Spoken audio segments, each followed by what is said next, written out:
Normal ಆಗಿ point check ಮಾಡೋರು borewell ಮಾಡಲ್ಲ, ಬೋರ್ವೆಲ್ ಮಾಡೋರು ಪಾಯಿಂಟ್ ಚೆಕ್ ಮಾಡಲ್ಲ. ನೀವು ನೋಡಿರಬೇಕು. ನಾವು ಯೂಟ್ಯೂಬ್ ಬರುವ ಮುಂಚೆ ಡ್ರಿಲ್ಲಿಂಗ್ ಫೀಲ್ಡ್ನಲ್ಲಿ ಇದ್ದೀವಿ. ನೆಕ್ಸ್ಟ್ 2013ನಲ್ಲಿ ಯೂಟ್ಯೂಬಿಗೆ ಬಂದಿದೆ. ಆವಾಗ ಡಿವೈನಿಂಗ್ ಮಾಡೋಕ್ಕೆ ಶುರು ಮಾಡಿದ್ದೀವಿ. ಸ್ಟಾರ್ಟಿಂಗ್ನಲ್ಲಿ ಹಳೆ ವಿಡಿಯೋಗಳೆಲ್ಲ ನೋಡಿದ್ರೆ ಗೊತ್ತಾಗುತ್ತೆ. ಆ ಥರನೇ ಅದೇ ವೆಯ್ಟು ಹೈಟು ಸ್ವಲ್ಪ ಡಿಫ್ರೆನ್ಸ್ ಇರುತ್ತೆ. ಫಸ್ಟು ತೆಂಗಿನಕಾಯಿ ಎಲ್ರಾಡು ಯೂಸ್ ಮಾಡೋ ಟೈಮ್ನಲ್ಲಿ ಸೈಕಲ್ ಸ್ಪೋಕ್ಸ್ ಕಂಬಿ ಅದರಲ್ಲಿ ಚೆಕ್ ಮಾಡಿದ್ವಿ. ಲೆಮನಲ್ಲಿ ಚೆಕ್ ಮಾಡಿದ್ವಿ. ಬಿಗಿನಿಂಗ್ನಲ್ಲಿ ಏನೇನೋ ಮಾಡಿದ್ದೀವಿ. ಈಗ ಎಲ್ರಾಡೋ ಜಿಯೋ ಲೊಕೇಟರ್ ಮಿಷಿನು ಎಲ್ಲ ಚೆಕ್ ಮಾಡ್ತೀವಿ. ಯಾವ ಕಡೆಯಿಂದ ಬರುತ್ತಂತ ನೋಡಬೇಕು, ಯಾವ ಡೈರೆಕ್ಷನ್ ನೀರು ಬರುತ್ತಂತ ನೋಡಬೇಕು, ಆ ಕಡೆ ಬೇರೆ ಬೋರ್ ಐತೆ ಅಂತ ಚೆಕ್ ಮಾಡಬೇಕು. ಅದೆಲ್ಲ ತಿಳ್ಕೊಳ್ಬೇಕು. ಏನೇ ಒಂದು ನಾನು ಪಾಯಿಂಟ್ ಕೊಟ್ಬಿಟ್ಟು ಬರುವುದಿಲ್ಲ ಪಾಯಿಂಟು, ಸರಿನಾ? ಫಸ್ಟು ಮಾರ್ಕಿಂಗ್ ಮಾಡಬೇಕು.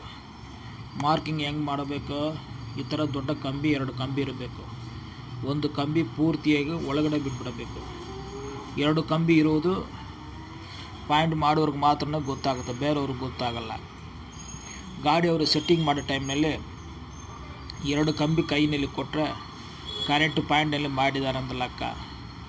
ಒಂದೇ ಕಂಬಿ ಕೊಟ್ಟರೆ ಅವರು ಕರೆಕ್ಟಾಗಿ ಪಾಯಿಂಟ್ನಲ್ಲಿ ಮಾಡಿಲ್ಲ ಅಂತ ಲೆಕ್ಕ. ಯಾಕಂತ ರಿವರ್ಸು ಗಾಡಿ ಬರೋಕ್ಕೆ ಸೆಟ್ಟಿಂಗ್ ಮಾಡೋಕ್ಕೆ ಇದು ಆಗುತ್ತಂತ ತೆಗಿಬಿಟ್ಟು ಬೇರೆ ಜಾಗ ಹಾಕ್ಬಿಡ್ತಾರೆ. ಅದೇ ನೈಬರ್ಸ್ನು ಹಂಗೇನೆ. ನಾವು ಒಂದು ಕಂಬಿ ಇದ್ದರೆ ಅದು ಬಿಚ್ಚಾಕೊಂಡ್ಬಿಡ್ತಾರೆ. ಇವರು ಒಳ್ಳೇದಾಗೋದು ಬೇಡ ಅಂತ.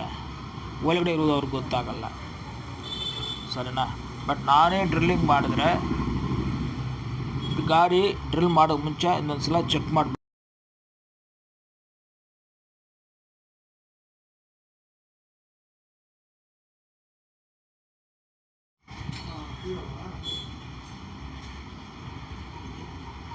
ಫಸ್ಟ್ ಕಂಬಿ ಆಯಿತು, 2ನೇ ಕಂಬಿ ಮಾಡ್ತಾ ಇದ್ದಾರೆ.